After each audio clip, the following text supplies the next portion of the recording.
4 years ago, South Dakota Senator George McGovern waited 18 days before the Democratic National Convention to announce that he was a candidate for president. Well, he made up for that late start this time by jumping first into the 1972 race in January of 1971, 14 months ago this week. So far in the primary season, we've seen Senator McGovern do better than anticipated in New Hampshire, although still less well than Senator Edmund Muskie. Senator McGovern received 37% and Senator Muskie 48%. Well, with today's vote in Florida, the pollsters tell us that Senator McGovern will do less well than some among the 11 Democrats on the ballot, yet still better than others. So, good morning, Senator. And good morning. In view of the polls, if you again defy the pollsters and you make a strong showing here, how many better than anticipated, but still less well than some, can your campaign stand? Well, I think the first thing I should do is to bring you the latest returns from New Hampshire. The absentee vote is now in, and the spread has further narrowed as of last night. It's now 46% for Senator Muskie and 37% for me, which gives us about a 9-point spread. No one in the country thought we would do that well. I would say here in Florida today that if we even come close to second place in a field of 11 candidates, that's a very remarkable showing. Consider, for example, that Mayor Lindsay, who did not enter New Hampshire and was able to concentrate everything on Florida, has spent perhaps as much as 8 or 9 times as much as I have on radio and television. So if we even come close to the showing of the other candidates, and I think we will, I think we're going to surprise people here again today. This is another victory in the moral sense of the word. You think you may very well come in second place? I think there's a chance. I think the races are going to be very closely grouped, and especially for second place. But we've been winning more than moral victories. We did a total last night on the number of delegates that we already have committed to my candidacy, and I lead the field at the present time. I've got 75 delegates.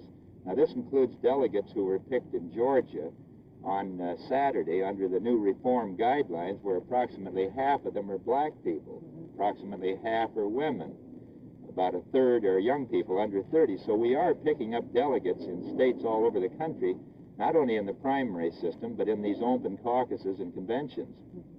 Many people feel that in terms of being a viable candidate, that the race here, the competition here is between you and Mayor John Lindsay. Whatever your standing in regard to the other candidates, if you beat John Lindsay, will you consider it worthwhile you're having... Well, I really didn't come down here to beat John Lindsay. I don't see him as the principal competition. I think in this state, the toughest contender was Mr. Wallace. I think Humphrey and Muskie and Jackson, all of these people are still very much in contention. What we want to do is get just as many delegates as we can out of Florida. I understand that you made a sudden flight to Chicago this weekend to see the Reverend Jesse Jackson.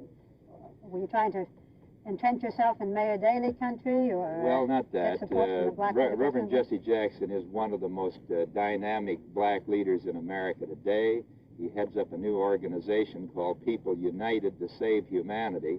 I think that's a wonderful phrase, and I wanted to be there to wish this organization well. Also, all the black leaders, virtually all of them from all over the country, were there, and I wanted to be in close contact with them. Did you discuss the busing issue with them? Yes, I discovered that both among blacks and whites, there's less consternation about this than the politicians might have you believe. That's right. Most people understand that this is a country that operates according to judicial procedures. And this is a complicated question which the Supreme Court has decided. I think tomorrow, or not tomorrow, here today in Florida, in this primary election, when the people go in those polling places with their conscience, they're going to realize that what is at stake here is the Constitution and the courts of the land, and I don't think they're going to vote to overturn the judicial process. And you don't think it's going to be an issue in the other primaries? I think it'll be a minor issue. I think it's one that the American people will put in perspective. They're more interested, for example, in whether their children are going to die in Vietnam than whether they're going to take a bus ride. They're more interested in the quality of the school at the end of the bus line than they are the length of the bus ride. They're more interested in whether they're going to get a job than they are in buses.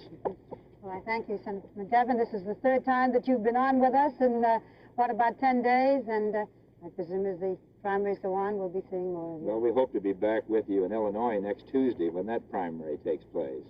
Thank you for being with us today, Senator George McGovern. And we'll be back after this message.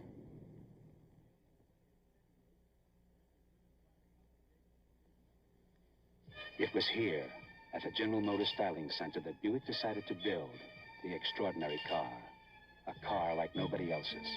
It started with drawings, then clay, and it evolved to this. The 1972 Buick Riviera.